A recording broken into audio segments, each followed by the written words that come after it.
All right, welcome into our weekend market talk and our first one this year. Today we have two special guests, Cantonese Cat and Matt. How are you guys? Doing great. I'm here, just hanging out. How do you spend the New Year's Eve? Yeah, Kat, how did you spend it? By myself and very, very amusing by myself as usual. What about you guys? Yeah, I did the same thing. Just stayed home, didn't want to deal with the coldness outside, so it was very uneventful. Yeah. So this is our first market talk for this year. We didn't have one in quite a while. What do you guys think on the markets currently? Any changes from our last collaboration? When was our last collaboration? It felt like it's been a while. It's certainly seems to be every single time we go on, there's a lot of fear, a lot of scary stuff going on, and I guess people still scared, but the market look, I'm not. The emotions are high. The people are still not that interested, and the market is just doing its thing. So Yeah, I mean, last time, I think the only time we usually go on and there's fear, but now there's really no fear except for, there's new tariffs talks going about next week, 10%, right, for the Greenland stuff. So that could be more fear coming out there pretty soon.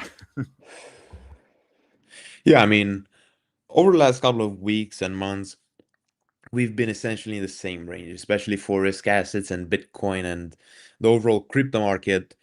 We've been inside the same range, inside this chop phase. Nothing has really happened. There has been a lot of fear going on, constant rejections, constant shakeouts.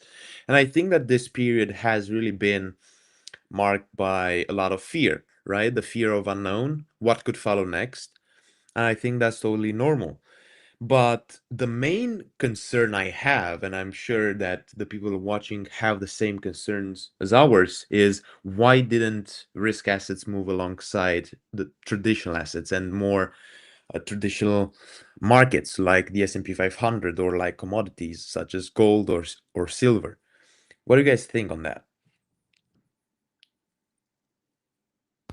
I mean, I would love to see some of your charts because I do think that there's nothing unusual about where we're at the cycle. I think there's a lot of rotation that's happening under the scene, and I think the liquidity is there. Is just the rotationary forces that need to play itself out.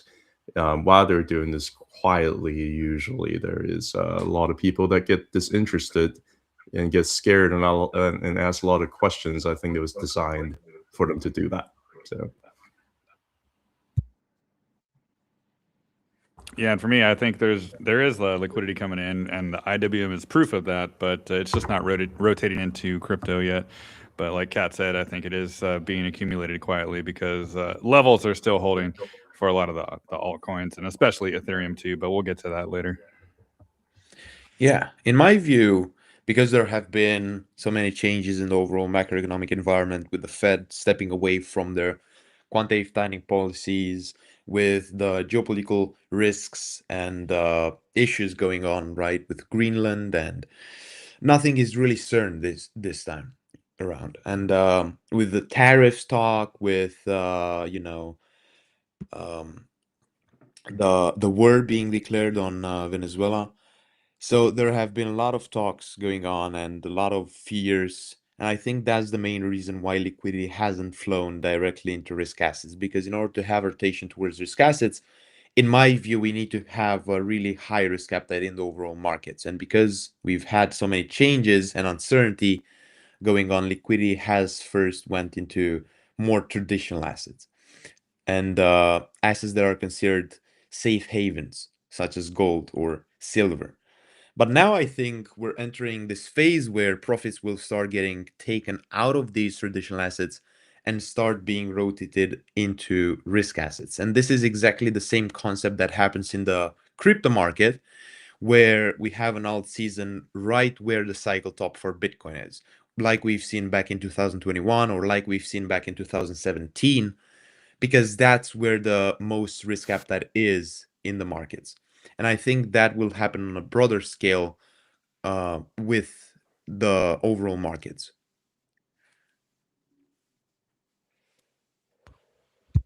I think that's that's certainly how do you say that? People always gonna throw different things at a certain liquidity juncture. There's always going to be different little scares here and there. I think it's going to throw not just retail off, but I think the manager's also going to get thrown off as well. But I don't know who actually moves the market, man.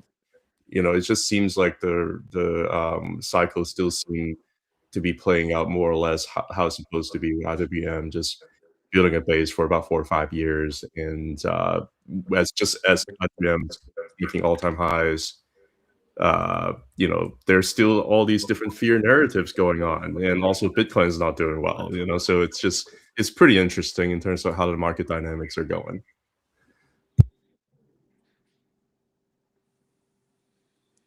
Yep. So I have here a chart I want to share for Bitcoin because so far, as I've said earlier, we've been inside the same range, right? Bitcoin didn't really go anywhere over the last 2 months. But now we have the first major development, which is this reclaim and breakout above the lost high time frame support range from 2024. So if we zoom out here, we see that this has been a pretty major POI and reversal point. So initially, back in November of 2024, it has been a very strong resistance. Here, it led to this rejection. And after that, after the price broke above it, it served as a very strong support point until February and early March of last year, where it served as a rejection area, which led to a continuation of this downside. As we'll remember, back in early 2025, the first 4 months were pretty atrocious for Bitcoin, but then it served as a support once again. But since the price broke below it back in November of last year, it served as a resistance once again. And now we had this breakout above it, which is the first major development we've had in over 2 months. And I think that going forward, the most likely outcome for Bitcoin from a technical perspective, and I would like to hear your thoughts on this as well, is this quick retrace towards this prior high time frame resistance before a continuation to the upside. And I think that this, as we'll cover in just a bit on the Velo data, as we have some really interesting developments there as well, is to act as a very strong bear trap, where bears are going to start doubling down on their shorts, thinking that this has been just a fake out, just a deviation above this high time frame resistance range. This is where I believe bears are going to start doubling down on their shorts before a continuation to the upside. And this is really the main reason why we have so many fake outs, so many deviations, and so many shakeouts, right? And flushes like we've seen over the last couple of weeks, is to flush over leveraged traders from the markets. Because before we have any sort of real directional move, leveraged traders must be out of the market. And the majority of people, especially retail investors, need to be on the opposite side of the trend before we have any sort of real directional move. So what do you guys think on this? Do you have charts or key levels you track? I got a chart here that I want to show. Just switching to my screen here. Yeah, aligning with what you said, Luca, perfectly. This is a great fib to watch from the 2024 top in March and the 24 bottom in July. We can see that this 94.357 is actually trying to get reclaimed for a weekly candle close right here today. And we have not seen this close above it since it broke below back in November, kind of like exactly what you said too. But these fib levels have actually been very accurate, especially this 1.414, because this 87003 actually, there's only been one candle that kind of closed below it, but every single other one has been writing it as a support until things are trying to break out. So I think it perfectly illustrates that this whole correction thing is about to be over, and I think we're about to continue to the upside. And I think this 94,000 zone is actually very important to reclaim. And if successful, I think we'll see 100,000 shortly after. So 8 more hours, right? 8 hours, 47 minutes. We'll watch this weekly candle close, see if we can get back above it for the first time since last year. And that would be really, really bullish, I think, for continuation. What about you, Kat? Yeah, if you want to flip over to me real quick, I have let's see, I've taken your courses, of course. You know, I drew a Gann chart here. I've done that many months ago. I think I started tracking this maybe around like August, September. It's just been playing out very well, unfortunately. So it broke down underneath the angle, broke down underneath the horizontal. Originally, I thought, hey, you know, maybe this arc over here would hold. Nope, ended up breaking down. This market structure here is just extremely terrible. Finally found some stabilization here at the at around the 85,000 range, and it formed a pretty decent formation. I mean, this looks almost like a perfect Adam and Eve double bottom, even though a lot of people are calling this to be a bear flag. You know, there are some folks out there that do see like an ascending triangle, where this is the supply and the demand is slowly, steadily increasing, and we finally broke through the supply, and we basically just back testing that zone, right? How low does it get? I don't think anybody really knows, which is why we don't usually draw a line. We draw an area. I think it's important to understand that there is not going to be one single level where things are just going to hit. It's always going to be a zone. So I think that it's possible it goes down lower, but it did end up flipping this arc over here from resistance back into support. And that's promising. And if you don't use any of this Gann stuff, you just eyeball it. Like, this looks like a very decent breakout of this horizontal zone in a back test. And even on Binance, like, the volume on this back test is like non-existent. So yeah, I think it's fine. It could go down lower on low volume, and I think that if it does do that, then it would be you know, a good buying opportunity for the market. You have the 20-day moving average very much upward trending. So if it ends up going back down to that zone, I think you're going to end up finding some pretty decent support there. And just kind of zoom out here, looking at the daily chart, you can see how the trend has really changed.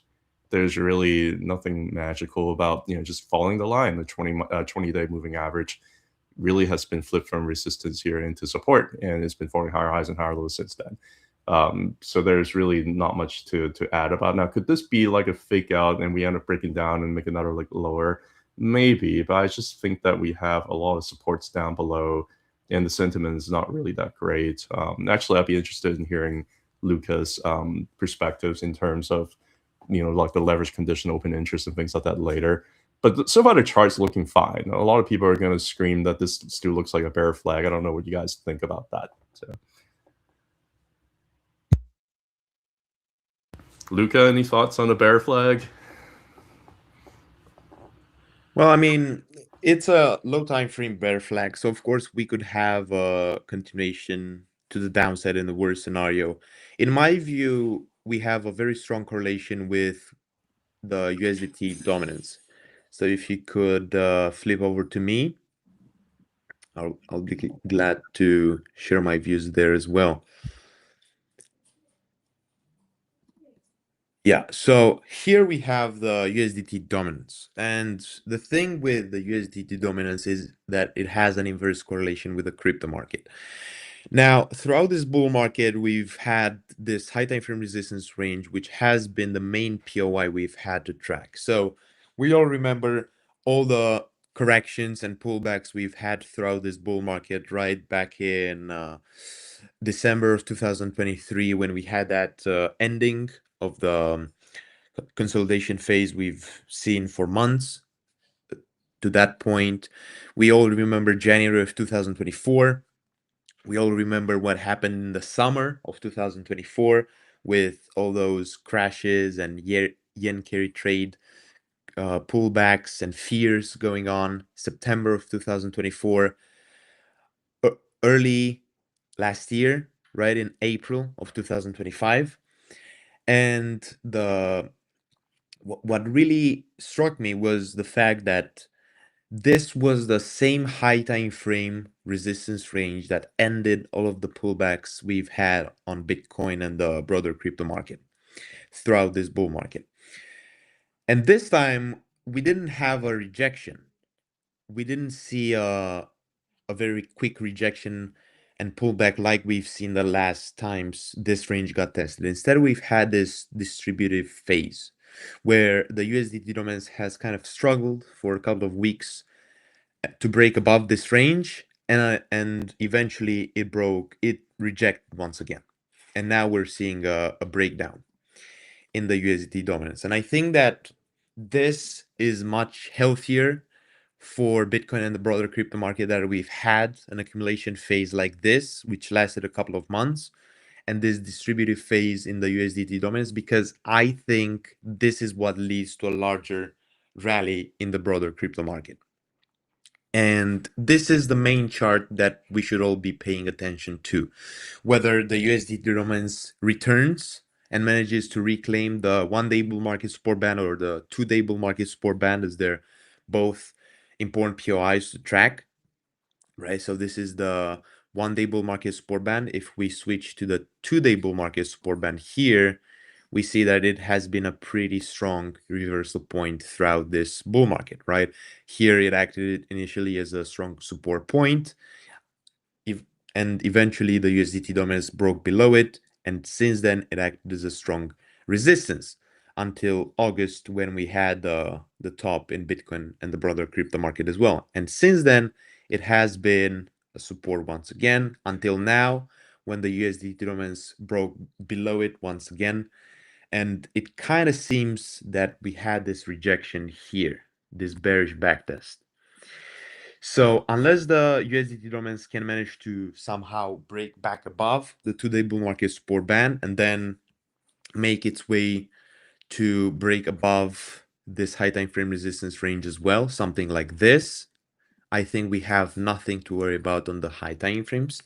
In my view, nothing has really changed, and I think that this consolidation phase has been really healthy for the broader crypto market. It has shaken out a lot of the market participants, especially the over-leveraged and impatient ones that didn't want to stay in their spot positions, didn't want to stick to the plan, or gave in to the fears and anxiety of holding. And I think this has been really healthy. Now, of course, the markets are all about adapting and being able to remain flexible even in the most volatile times. That is what I've tried to do. And I think that as an investor, the most important thing you should have is flexibility in your portfolio and the ability to adapt yourself in the most volatile times, and having a portfolio that allows you to. And that is something that you can do by having a diversified portfolio across multiple industries. So what I've done over the last couple of weeks is to gradually reduce my exposure to defensive sectors, because I remember in our last collaboration, we were talking about portfolios, and we all agreed that the best approach was to have a diversified portfolio that, you know, even if we're bullish on the high time frames, we shouldn't be impatient, or we shouldn't be reckless in terms of using leverage, in terms of using overexposure. And that end up being the best approach. Because even if we have a bullish view on the high time frames, the low time frames somehow can sometimes catch us off guard. In that case, we must be able to adapt ourselves. So going forward, I think that the best approach is to track further developments to see whether the USDT dominance continues to be below and stay below the 2-day bull market support band. And as long as that is the case, I think that the midterm outlook and the high time frame outlook remain bullish.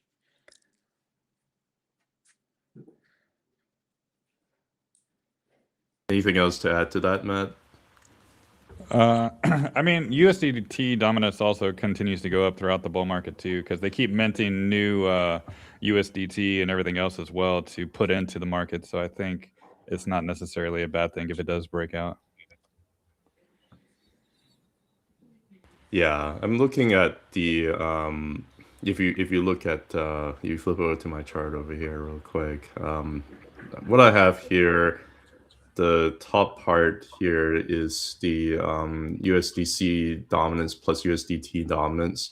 So it's the percentage of both USDC and USDT stablecoin dominance, basically, right? And then bottom here is the price of Ethereum. There's going to be a point where the stablecoin dominance is going to shoot up to the sky during a bear market. Like there's going to be that point where there's going to be a flight to safety.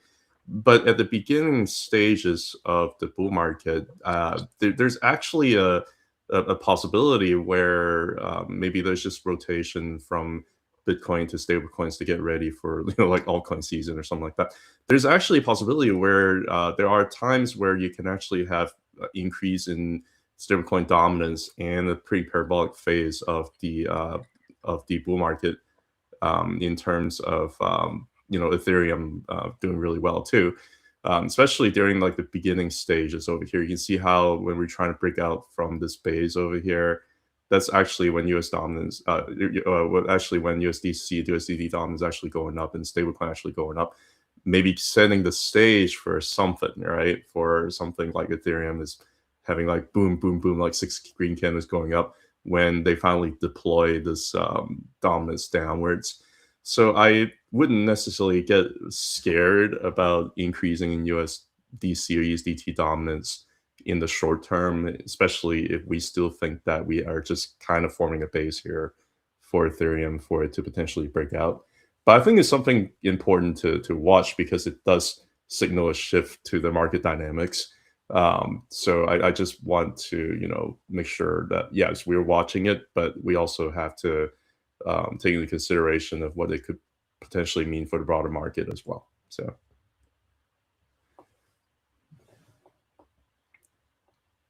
I think, Luca, you were mentioning about how, more traditional assets doing well. I think I wanted to show something too. I think a lot of the people are really getting a little bit more euphoric on precious metals, particularly gold, silver. I do think that they probably have a very strong bull trend, and I think there's probably more room for them to go up. But I just want to kind of lay side by side here with like a silver 3-month chart here with Palantir monthly chart here, because both of these have basically gone parabolic. And I just want to do a little bit of a comparison here because their fit levels actually line up pretty well. You can see as Palantir is kind of breaking above back in 2023, finally breaking above in 2024 of the 0.618, and it was kind of hovering between the golden pocket between 0.618 and 0.786 for a while. And once that gets broken, it really just gone parabolic, right? Up until it gets to the point around the 1.272 and 1.4 which is usually an area where things tend to consolidate. Silver is basically doing the same thing based on these fit levels, right? Break above the 0.618, finally breaking about the 0.786, break out of the golden pocket. It just went up to the moon. And finally got into that pocket between the 1.272 and 1.4. So I do wonder whether or not there's going to be a little bit of rotation happening. Not to say that silver is not going to keep going up because it's a very parabolic bull trend, but it's like way outside the 3-month upper bull in Japan. It's just really overextended. It could use some cool down. This would be a logical area for it to cool down. And if it does, silver and gold is basically showing us that there's enough liquidity potentially rotate out to other assets. So I just wonder whether or not we are at the juncture near having that liquidity kind of spilling over to other things when things like this just throws people off and people get euphoric about things at the very, very risky areas and ignoring things when they're actually good opportunities. Luca, what do you think about that? Yeah, 100% agree with that. And I think that the main reasoning why we didn't see this rotation until now is because most liquidity has went into traditional assets, right? And has went into commodities, has went into gold, has went into silver. And as I've said earlier, I think the main reason behind that was because liquidity doesn't flow into risk assets when there is uncertainty in the markets. But now, when all the dust is settling and the markets sort of digest new information that we're entering a new macroeconomic environment, that the geopolitical issues are solved now. And what I think that when the dust will settle with everything, that's where profits will start to get taken. We're already seeing this kind of behavior with the strength of the move up sort of weakening, but so far liquidity is still flowing into these traditional assets, which I think is not a bad thing, right? Because it signals that there is a lot of liquidity in the markets. All countries are pumping liquidity in their economies, right? We've seen the Fed stepping away from their quantitative tightening measures and gradually transitioning towards a quantitative easing environment. We're seeing China pumping liquidity in their macroeconomic environment. Europe is doing the same. So I think that liquidity is not an issue, but the risk appetite in the markets is for the time being, which is once again a good thing. It signals that the 4 year cycle may be invalid. It signals that this time might be different. And of course, this cycle has been completely different from what we've seen before, because before in prior cycles, we didn't have what we had in this current cycle, which was a gradual move up with constant accumulation ranges, constant, you know, chop phases, and simply put, so far it has been completely different. So what if the outcome is completely different, if the how we got here is? That's what I've been thinking, and I think that considering the overall macroeconomic environment, considering that liquidity is still plenty in the markets, and considering that the economy of the United States is still resilient, with the labor market still somewhat strong, with the consumer data still somewhat strong, this time might actually be different. And we might see a longer cycle than what we've seen in the past. So that's what I've been thinking. And it all makes sense, right? To think about that, to think that liquidity will start getting rotated from the traditional assets towards risk assets. But as I've said before, I think that when that rotation happens, that's the real warning sign, because it signals that the majority of investors are seeking risk. And that's a period which market makers use in order to distribute. So the fact that we didn't see this rotation until now is a good sign on the high time frames, in my view.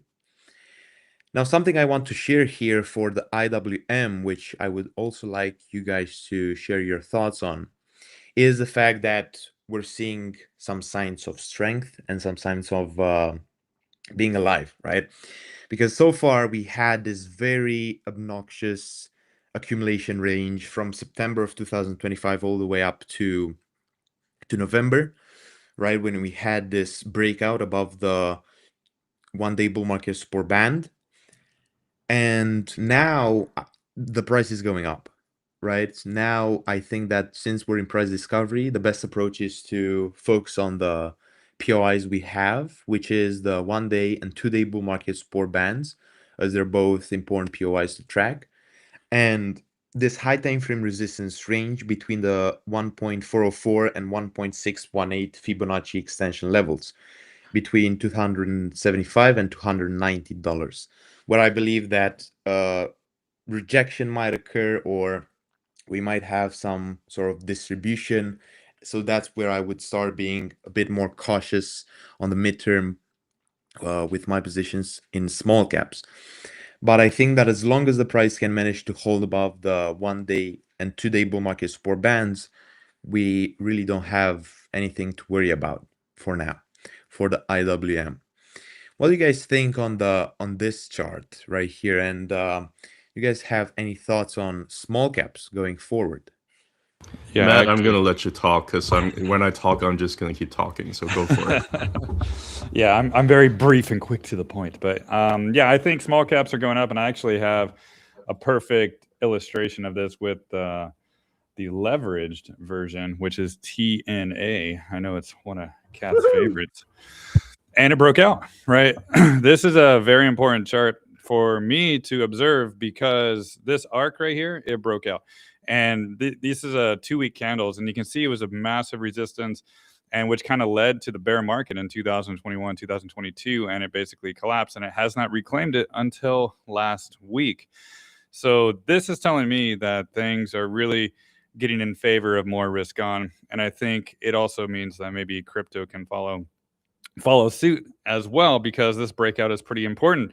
But not only that, like, we can also put on a fib from the more recent high and low, and it also broke slightly above that 6182 for the very first time since it broke down back in February 2022. So this leveraged version of IWM is just looking very, very juicy to me at the moment. So it just is telling us, or telling me, that I think there's plenty of room to go up to the 60s, 70s, and maybe even back to the hundreds for the TNA, which could be very explosive for IWM. So ultimately, what I'm really watching for this is just to maintain the arc, right, which is really around the 53 zone. So basically, if this can keep just hovering and flipping it to support, we'll see small caps continue higher. And I think sometimes when we look at the leverage version of what's breaking out, it's telling a story that there is a lot more liquidity coming into the market. And we know how much you love liquidity coming into the market. Yes, I love liquidity coming everywhere. I did not ask you to say that, but thank you for that information. You're welcome. Do you see any? What are your thoughts on like gold and and things like that? Traditional assets. Do you feel that it's at a juncture where things could change as well? Uh-oh, silence. Oh, sorry, I was on mute. Yeah, and I think gold might be in a topping process, but I've been saying that for months now. But usually topping processes do take a long time because it's not going to be immediate. But ultimately, I think the reason why gold and silver and all those precious metals are continuing to go higher is because liquidity has to go somewhere, and maybe the infrastructure for crypto is just not ready yet, and so that's why everything is waiting. But I can see a rotation out of it and into the crypto markets, which could lead to very, very exciting times. Yeah, because I remember seeing a few charts of yours. That was pretty interesting. Well, you handed me the mic, so I'm just going to keep going at it. I just want to start out here with a lot of the traditional candlestick patterns. If you just simply look at the November candlestick, oh no, that's a hammered top, right? Or hanging man candle. That's bearish, right? It was followed by another really bearish candle over here. This is like a gravestone doji. It's extremely scary. This is supposed to go like this, right? But it ended up doing like this. So I think the key story is don't just follow candlestick patterns, especially on the monthly. I think a lot of people were pretty scared at the juncture back in December, especially when it printed out with a candle like that. To me, I think it reminds me of what happened over here before the breakout, because you can see how it has like a wick down below to grab some liquidity down below, very similar to this, hammer candle over here. And then you have this, nasty inverted hammer candle over here, very similar to that. So I think this is like a pretty traditional breakout. I guess what I'm trying to say is I don't really think that this cycle is really necessarily that much different from the previous cycles. There are a lot of things that I would like to kind of unpack here. When you're talking about large cap and small caps, and I honestly believe that this cycle is longer because the best gauge of liquidity is probably IWM. Is probably Russell 2000. And a lot of times we talk about Russell 2000, a lot of people are like, why are we talking about this? Well, that's where all the small caps are at, and small caps are supposed to be the backbone of the economy. They are more debt sensitive. They don't have as good balance sheet. They need to borrow money, and they're going to be a lot more sensitive to the macroeconomic environment. And they're more cyclical compared to the QQQ, like the NASDAQ, right? You're talking about the NASDAQ, basically things tend to just keep going up to the right because a lot of the large cap stocks are being bought up with, 401ks. A lot of people just, set it and forget it. And look, when liquidity comes in, it just goes straight to these large caps and they just keep going up over time. But when you have improving liquidity conditions, usually it translates into finally having these small caps performing well, like the Russell 2000. And pretty much every single time when liquidity comes in, based on 4 different economic cycles here, which I'm showing you, that happens anywhere around 3 to 5 years. This one's probably the longest of them all. IWM has built up a base. It hasn't really break out into all-time high for about 4 years until just a couple of months ago. Before that, the base could last for like 2.5 years here. The base can last for maybe like a year and a half, 2 years over here. This is the longest that it has ever been. So there's a lot of liquidity that's being trapped somewhere that hasn't really been been shown up here. And there's also a huge accumulation that's been happening with big money just buying things up and being patient. And liquidity conditions actually has been kind of going sideways. You look at the global, M2 index. Actually, I'm not going to show that, but it's been going sideways over here for about 3 years. It's been longer than it's ever been, and now you had a breakout. What generally happens with a breakout from previous cycle? On large caps, whenever you have a breakout on the small caps, large caps had ran for a long time. It just kept making higher highs and higher lows until it consolidates and wait for the rotation to happen, right? That happened here in 2012, 2013. That also happened here when you have a breakout here around 2016, late 2016, you have consolidation of the large caps, and then they ran together after the rotation happens, right? Same thing happens over here back in November of 2020. You have a breakout here of the IWM into all-time highs. What happens with the QQQ? What already had is 5 big giant candles on the way up here, so it's cooling down, right? That's what it does, is rotation. And then what happens after rotation happens? They both ran up. Right? What's happening right now? We have IWM breaking out of the previous all-time high. It finally is doing that over the last couple of months. And what is QQQ doing? What is the large cap stocks doing? What is Amazon doing? What is Nvidia doing over the last few months? Nothing, right? It's just basically playing out very similarly. And I just want to illustrate that with Nvidia as well, because Nvidia, I also think that is more of an economically sensitive stock, is also a growth stock. It's been performing extremely well. It's been making higher highs and higher lows. Why is it not doing anything over the last 4 months? Does it mean that Nvidia's fundamental is not as good as it was before? Does it mean that the AI narrative is over? Not necessarily, because if you look at the previous cycle, it basically is playing out very similar from before. You can see how when small cap finally have enough liquidity coming in, and they're finally starting to look healthier and healthier, gearing up for a run up after breakout from the previous all-time high. You can see how Nvidia just kind of consolidates here for how many months has it been consolidated here? For about 5 months. Same thing here during the COVID era, 2022, with increased liquidity. Small caps have been lagging until November 2020, when there's just enough liquidity to kind of punch it through. And Nvidia did what? Consolidate sideways here for about 7 months. Did nothing, right? What is it doing right now? Well, the Russell 2000 is making all-time highs here with big giant green candle, and Nvidia's just been doing nothing for months. I don't think it's necessarily that different compared to before. I think liquidity is just kind of rotating into where they need to rotate to. And I would even end this here before I just keep hogging the mic with Bitcoin. As far as I'm concerned, it's also been playing out. A lot of people are saying 4-year cycle, 4-year cycle, 4-year cycle.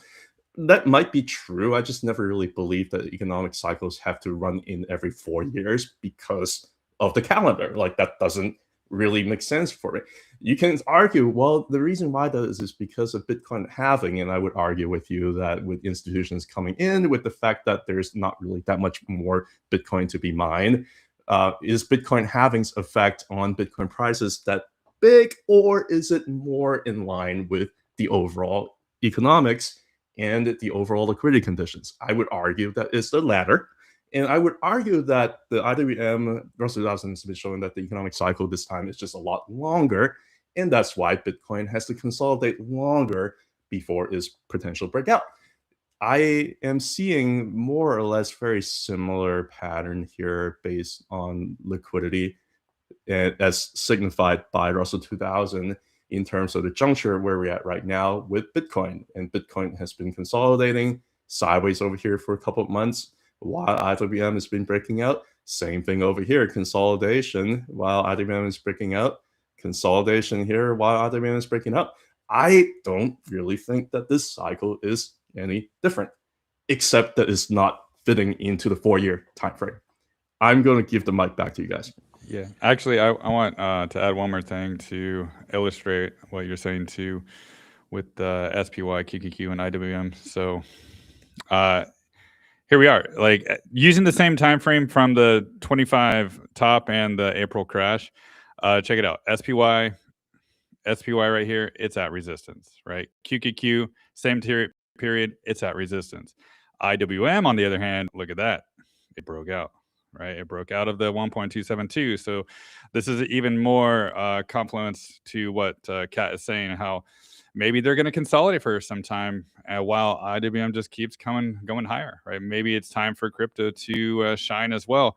And I do want to illustrate some dominance too with Ethereum and Bitcoin, how it's actually reclaiming the 50% fib from the 2017 top and the 2016 bottom, right? This is an important fib, and getting above that 50% is super important. And the reason why is because when we look at the previous cycle here from way back in 2016 and 2015, that 50% was right here, right? It was touched right there and it bounced. But this time, it took a very long time to basically get a lot of liquidity underneath it multiple times, and now reclaiming it is also good. So this is even more confluence, in my opinion, with IWM, that I think it might be time for crypto to continue higher, because when you zoom in here, reclaiming that last week, actually it was a sneaky close the last couple of weeks, and we can see that it is continuing higher from that 50%. So I think it's time for that consolidation or just boringness for SPY, QQQ. They are at big resistance zones. So I saw a comment that, is the market going to crash on Tuesday? I mean, it's at resistance. And of course, there's narratives of tariffs right at resistance, just like before. But one thing we got to watch is IWM is at support. It flipped that 1.272 to a support last week. And also, or not last week, this week, it was the very first weekly candle close, right? We can go to the weekly candles here. Very first weekly candle close above that 264, while Ethereum is outperforming Bitcoin, and I think that outperformance is going to continue too. So just the risk on narrative is stronger and stronger, in my opinion. Luca, back to you. I actually have a question for Kat. Because we've talked about a lot about US equities, but what do you think on the Chinese market? Because I think that's a really strong confluence at the moment.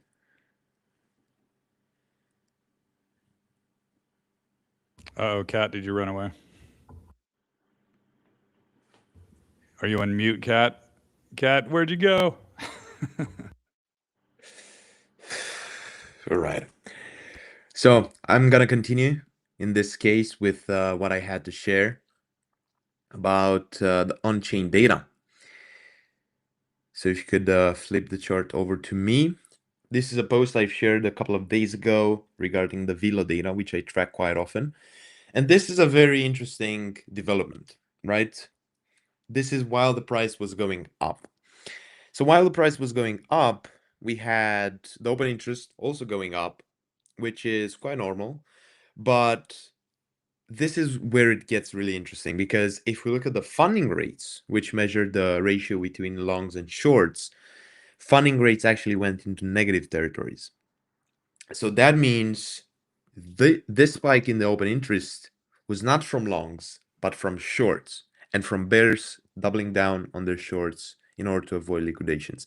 And I think that this is just another very important highlight of the current market environment, where people are trying to still bet on the potential of a breakdown.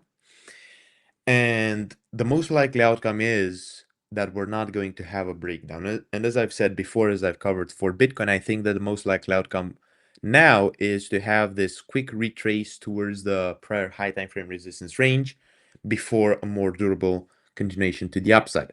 Now, I also want to talk about Ethereum.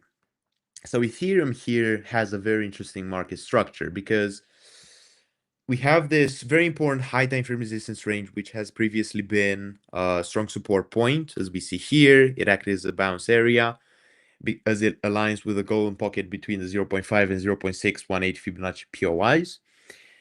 And now we're seeing some signs of strength, because Ethereum managed to break above the one-day bull market support band, which, if we look here, throughout all of these past months, it has been a very strong reversal spot. So because of this, I consider it to be a clear sign of strength. And going forward, I think that as long as the price of Ethereum can manage to stay above the one-day bull market support band, even if we see some rejections, or even if we see some signs of struggle here, because this area has been a strong reversal spot in the past, right? Especially the 0.5 Fibonacci POI at $3.4 thousand. Even if we see some signs of struggle, I still believe that as long as the price of Ethereum can manage to hold above the one-day bull market support band, if we see some sort of retrace towards it here, like this, before a continuation to the upside, the midterm outlook is still looking pretty bullish for Ethereum. And I think that going forward, the most likely outcome is a continuation to the upside. So yeah, I mean, that's kind of what I've been tracking. And I think that a lot of the importance right now, so I think that it is very important right now to track these key POIs. To not take a decisive stance on the low time frames in particular until we have further signs of strength. The high time frame picture is definitely looking really bullish. And I think that it is only a matter of time, not a matter of if, when we'll have a continuation to the upside. The bull market, in my view, is still very much so intact. I don't think that the cycle has ended. I've seen a lot of talks, especially on X, that the bull market might have ended, that the cycle top is in, that we're going to have a bear market. And I don't think that is the case, because so far we didn't have a durable distribution phase throughout this bull market. We didn't have a durable rotation towards risk assets related to crypto. Maybe you could argue that we did have, in fact, the distribution and rotation towards risk assets related to crypto when we had those Bitcoin treasuries rallying. Maybe you could argue the fact that we did have an alt season, just that it wasn't at the scale we've seen before, right? It had smaller rallies in altcoins. So you could make that argument, but in my view, it wasn't durable enough in order to lead to a cycle top formation. And as I've said before, I believe that even if there is some struggle on the low time frames and midterm, right, because of these accumulation phases, the fact that we didn't have that distribution phase in the broader markets, right, with the rotation towards risk assets, such as the crypto market, and the fact that we didn't have a distribution phase in the crypto market towards altcoins or Bitcoin proxies and Bitcoin treasuries is a good sign on the high time frames, and it signals that the cycle is likely to be prolonged this time around. So that's my view, and maybe Kat is back, and maybe he can talk about the Hang Seng Index as well. Yeah, I'm back. I Sorry think about I that. accidentally, instead of your chart, I flipped you off. Whoops. You flip me off Yeah. all the time. I I'm just doing it accept right it as a now. fact. All right. Yeah. Before passing on to me though, Matt, do you have anything to say about Ethereum? Because I want to talk about Ethereum, and I can transition back into the China market. Matt, go ahead. Yeah, I mean, basically what I was talking about before, with the dominance and everything with Ethereum, how I just look at it compared to Bitcoin, right? Just look at it. It looks like it's ready to continue its journey higher, and to the next fib level up here, it's basically like a big 40% away. Like that could be a lot of big freaking outperformance for Ethereum. And just going back to the regular chart here for Ethereum too, we're looking at a possibility.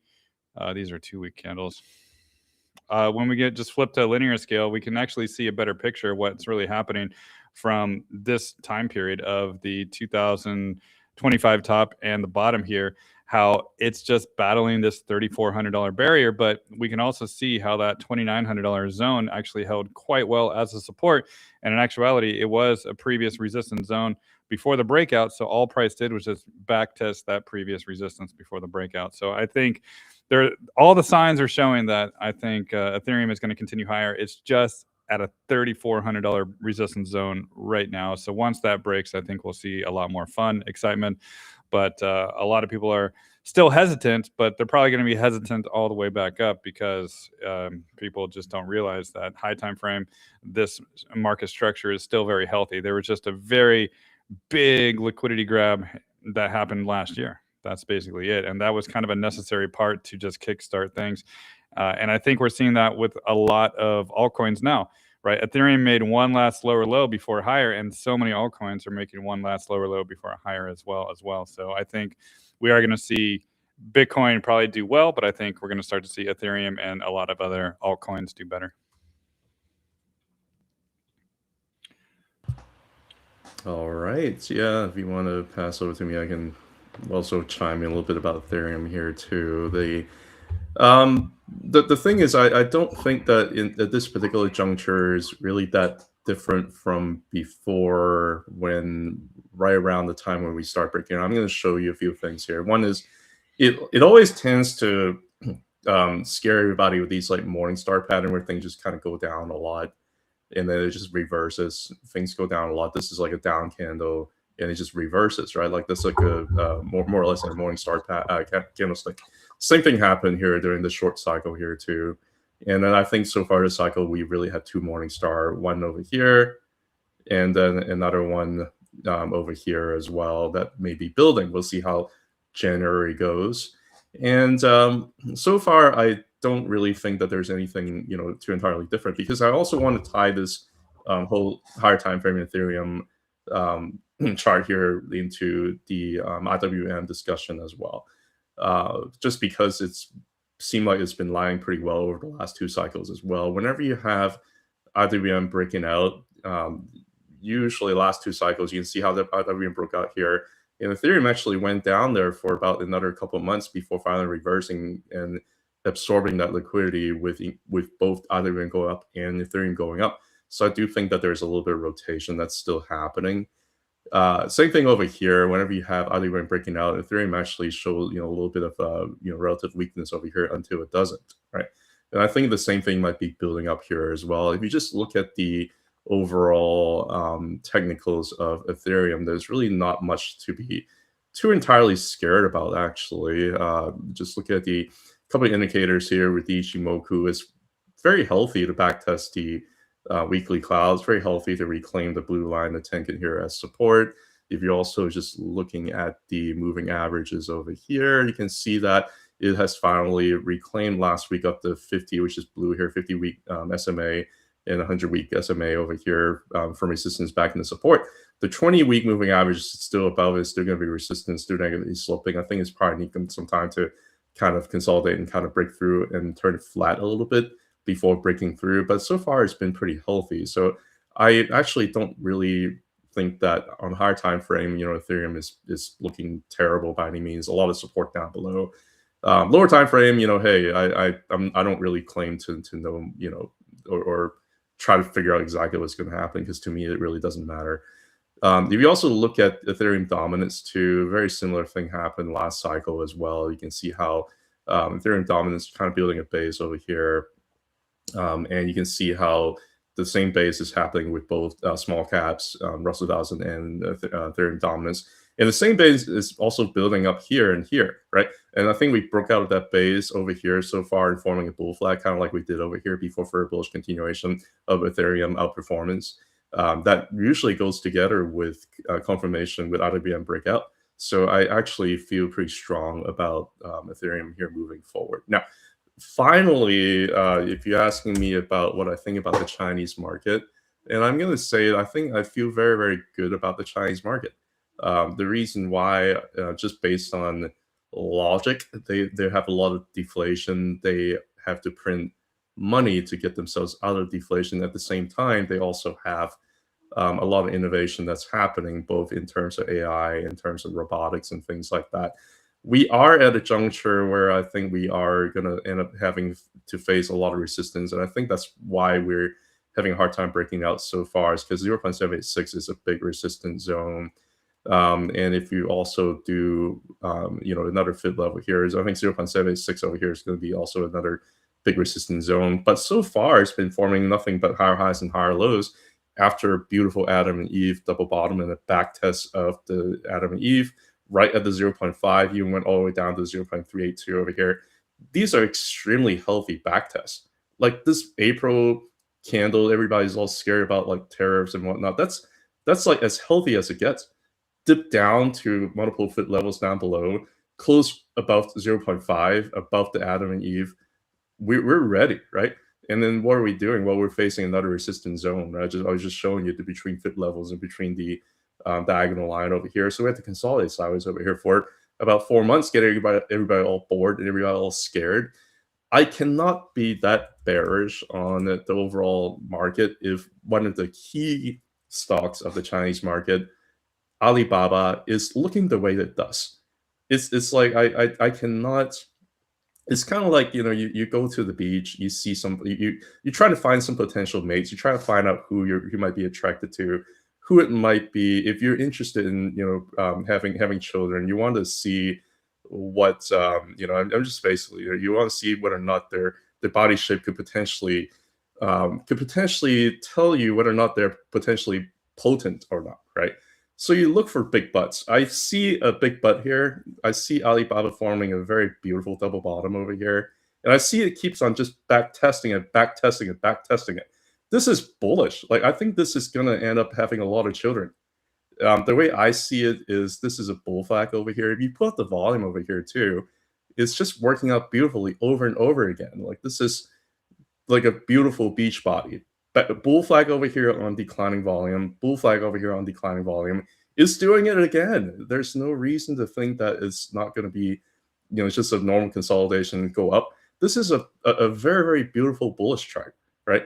We just had a beautiful Adam and Eve back test, and now we're doing it again. If you also look at a few things here, you look at just the fit levels, it's beautiful. Like, it's basically holding the 0.5, back test is 0.32, breakout. It didn't even bother getting to the 0.5. It just want to break the 0.618, which right now we're having a little hard time doing. But again, I think the consolidation period over here is over. I think it's going to end up keep on pushing up and go higher. If you're asking for other kinds of indicators, I can show you the Ichimoku. We had been rejected over here. Back test the Tenkan, the blue line conversion line over here. Beautiful back test over there. It looks like we needed this back test of the rising Tenkan here to push through the cloud. We're probably going to push through the cloud, back test and go higher. If you're looking at the Super Ichi, which is just a derivative of Ichimoku, you basically have a breakthrough of the Super Ichi and back testing it. Like, there's no indicator based on volume, based on different levels, based on all kinds of confluence, that I'm bearish on a stock like Alibaba. That's why I'm not bearish on the overall Chinese market. If the Chinese market keeps on going up, I really have a very, very serious doubt that liquidity condition is going to be that tight. And I think that Bitcoin would do pretty decent here moving forward. I would also argue that I think maybe Bitcoin ended up having a slump because we're waiting for Chinese liquidity to come in. Because you remember how Bitcoin started doing terribly in October through December? Same thing, right? Both in terms of Hang Seng, both in terms of Alibaba. They were not doing very well. They're just consolidating sideways over here. So maybe we're waiting for the Chinese liquidity to be injected in the system before things. But did you? Those are my. Did you look at the 2-week Super Ichi for Bitcoin? Did you see the 2-week Super Ichi? Why don't you do it, man? I want you to pull it up. I can pull it up right here if you don't want to. It's fine. Do it. I don't want to. Yeah. So what you're saying about Bitcoin waiting? Well, maybe the wait is over. So here's the 2-week Bitcoin Super Ichi right here. Yeah, there you go. Oh, ooh.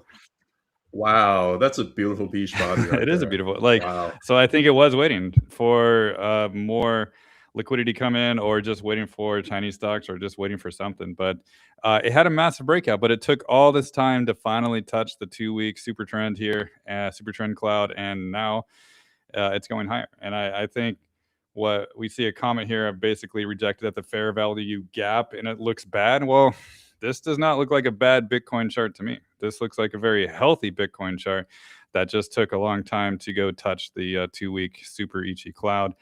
And that just coincides with the fibs too, right?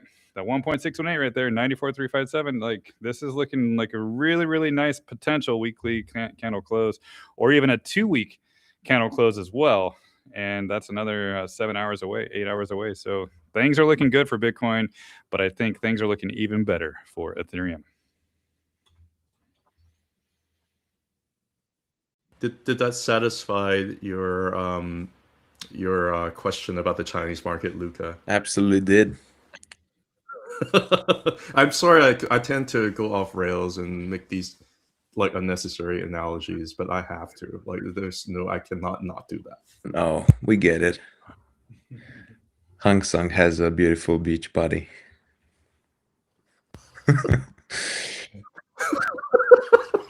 Sorry, continue. Yeah, so here we have the total 3, and this is one of the last points I want to make, which is that the high time frames are looking absolutely beautiful. So if we look here, this has previously been a strong resistance back in March of 2024. And eventually we had this breakout back in November. And after that, it kind of served as a very strong support point. So we see here that each time it got tested, it led to a bounce, right? And this is on the weekly time frame.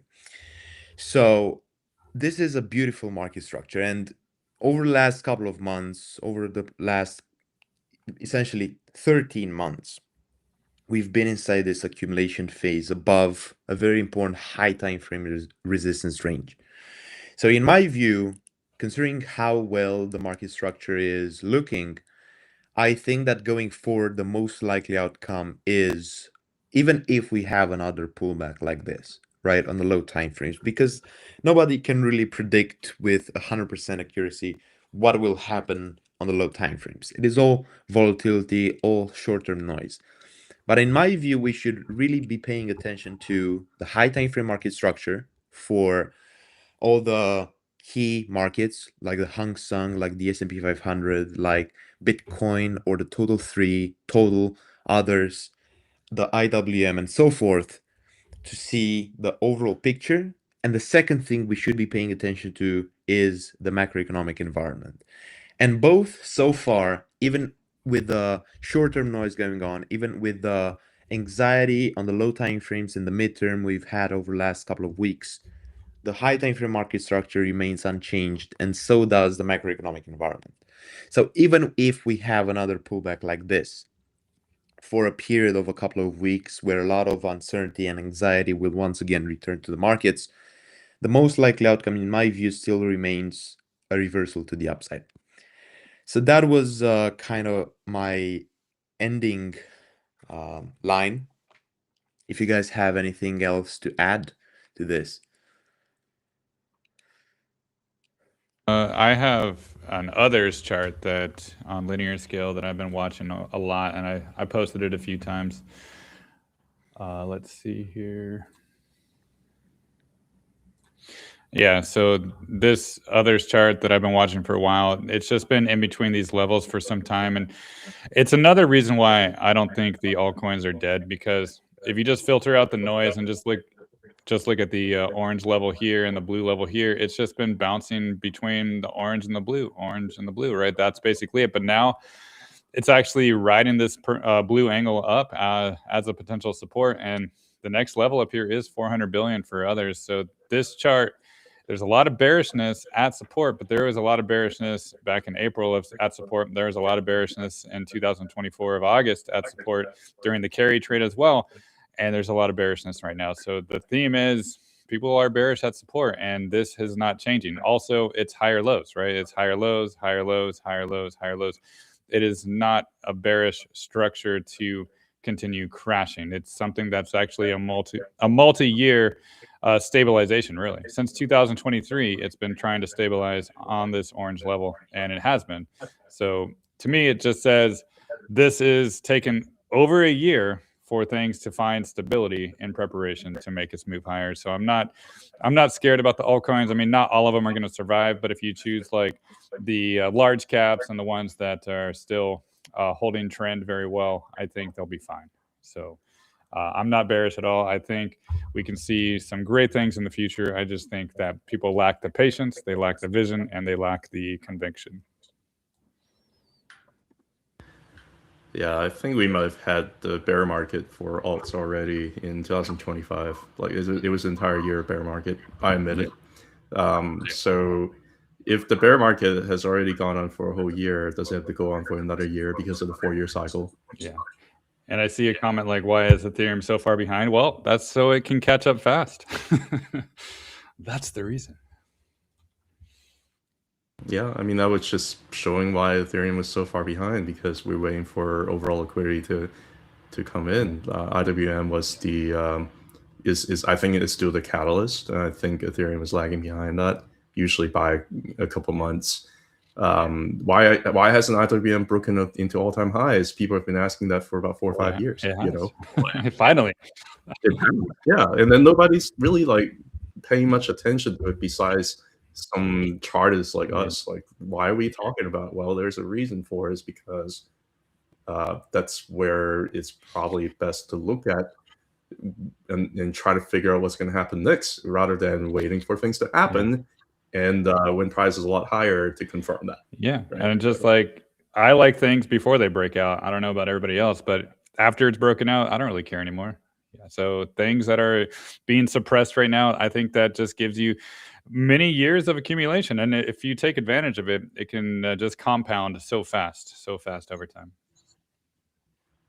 Yeah, like I'm not buying Robinhood right now. I'm not buying Palantir right now. I'm not buying Shopify right now. I'm not buying those things that have kind of gone up a lot. Like, that's not what I'm interested in. I even arguably I'm not buying Tesla right now. It's forming kind of like a little bit of a higher base, but I just rather buy it when Tesla's like less than $200. Which you When gave yeah, so much time to buy Yeah. Tesla in the 200s, and most people just ignored it then. And just like Ethereum now, they Yeah. 2000s, 3000s, everybody doesn't want to buy it now because it's not at all-time highs. Like, okay, so when it's 5,000, that's when it's time to buy? Not in my opinion. You wait for confirmation, you know, Yeah. like you only date somebody whenever they're popular, and whenever, like, you know, you never really want to be with anybody unless if somebody like Ben Affleck's interested in them. That's the confirmation that you have. But by then, Ben Affleck's already made. But his then move. if they lose their job and start flipping burgers at Burger King, then you got to dump them. You got to dump. Exactly, but then they have potential, but you don't really care about that because they're flipping burgers. Yep. Anyway.